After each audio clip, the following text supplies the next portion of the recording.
سيئة فبما كسبت أيدي الناس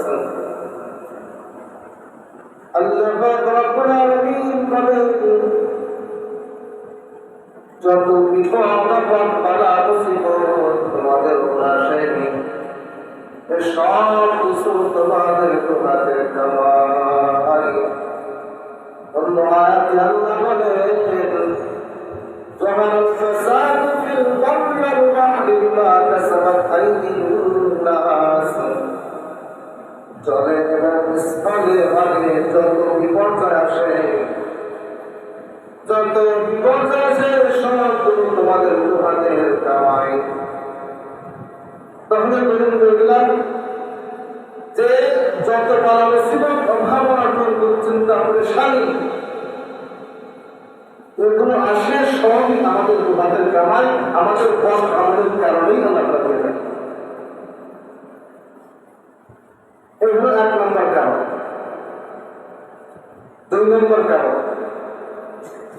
2 নম্বর কারণ আল্লাহ তাআলা বান্দাকে পরীক্ষা করে বালা মুসিবত। এবং আল্লাহ তাআলা কোরআনে উল্লেখ করেছেন, আল্লাহ তাআলা বলেন, ওয়ালা নাকুলু বিশাইইন মিনাল খাউফি ওয়াল জু'i ওয়া নাকসিন মিনাল আমওয়াল ওয়াল আনফুসি ওয়াত থামারাত ওয়া বাশশিরিস সাবিরিন।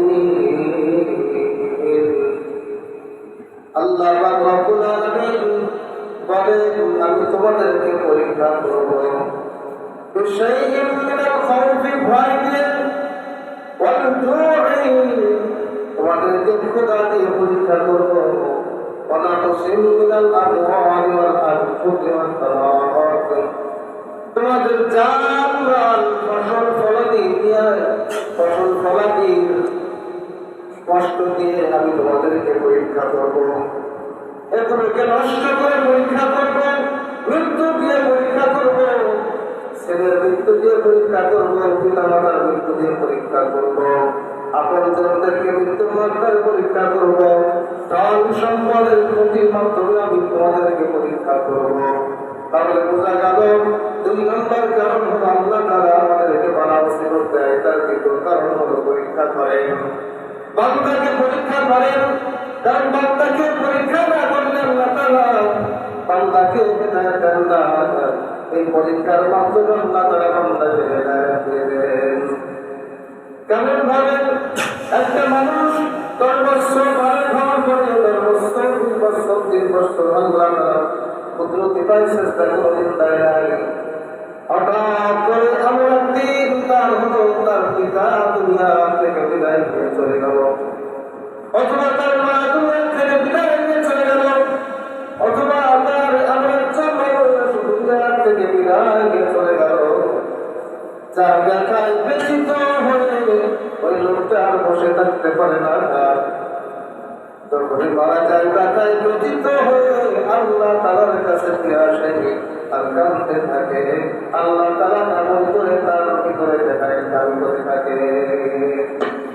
বিভিন্ন ইসলাম মাধ্যমে আল্লাহ তাআলা হেদায়েত দিয়ে থাকে, এমনি এমনিতে আল্লাহ তাআলা হেদায়েত দেয়। কারণ মানুষ যখন বিপদে পড়ে, তারা মুসিবতে পড়ে, তখন আল্লাহ তাআলা একটা স্মরণ করে। এজন্য বলা হয়েছে যে যখন লোক বিপদে পড়ে, যখন মসজিদে এসে লোকটা এসে লোকটার নামাজ পড়ে আল্লাহ তাআলার কাছে দোয়া করে, কান্নাকাটি করে, তখন ফেরেশতারা আল্লাহকে বলে, আল্লাহ ওই বান্দা আপনার চাইতেছে, এই চাইতেছে, সেই দুঃখ এই কষ্ট আপনার কাছে বলতেছে।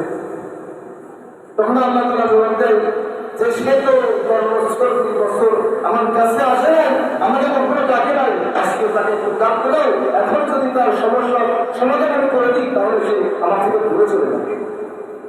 এজন্য আমি দুনিয়া বেশি করে পাড়াই, ডাকতে থাকুক, ডাকতে থাকুক, ডাকতে থাকুক, আমার কাছে আসতে পারবো। এমন ভাবে করে যে তুমি চলবে। এজন্য মানুষ বলে 40 দিনের একটা আলাদা বরকত আছে। যারা এক চিন্তা লাগায়, তারা 40 দিনের একটা চিন্তা হয় না, তো এর ভিতরে একটা বরকত আছে। এই 40 দিন লাগানোর ভিতরে একটা বরকত আছে। কারণ 40 দিন পর মার গর্ভে যে সন্তানটাকে পরিবর্তন ঘটে। এছাড়া মানুষের মধ্যে 40 দিন করে একটা পরিবর্তন আসে। কোনো কাজ যদি কেউ 40 দিন একেবারে লাগাতার করে থাকে তাহলে তার ভিতরে একটা পরিবর্তন আসা শুরু করে। এজন্য আল্লাহ তাআলা ভালো কিছু করে থাকেন যে সে আমাকে ডাকতে থাকবো, ডাকতে থাকবো, ডাকতে ডাকতে ডাকতে আমার কাছে চলে আসবে। যখনই এর ভিতরে মজা পেয়ে যাবে তখনই তার ভিতরে এজন্য আল্লাহ তাআলা ভালো কিছু করে। এজন্য দ্বিতীয় নম্বর কারণ হলো আল্লাহ পাক রব্বুল আলামিন বান্দাকে বালা মুসিবত দেওয়ার কারণ হলো আল্লাহ তাআলা বান্দাকে পরীক্ষা করে। আর এই পরীক্ষার মাধ্যমে আল্লাহ তাআলা তাকে হেদায়েত দান করেন। সমস্ত লোকদেরকে আল্লাহ তাআলা পরীক্ষা করেছেন। তাদের কি কোনো গুনাহ ছিল? লোকেরা গুনাহ করে, কোনো গুনাহ নাই, কিন্তু আল্লাহ তাআলা তাদেরকে কেন পরীক্ষা করবেন? আল্লাহ তাআলা বান্দার মর্যাদা বাড়ানোর জন্য এটাকে পরীক্ষা করেন।